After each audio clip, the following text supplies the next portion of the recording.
You ask Tiger to solve. This deals with linear equations with one unknown.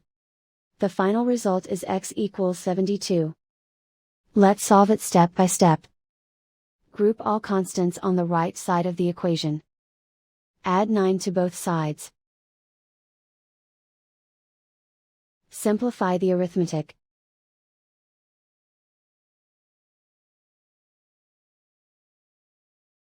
Isolate the m.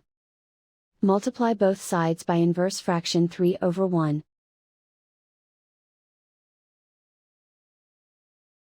Group like terms. Multiply the coefficients. Simplify the fraction.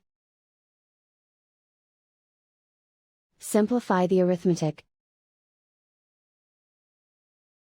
And so the final result is x equals 72.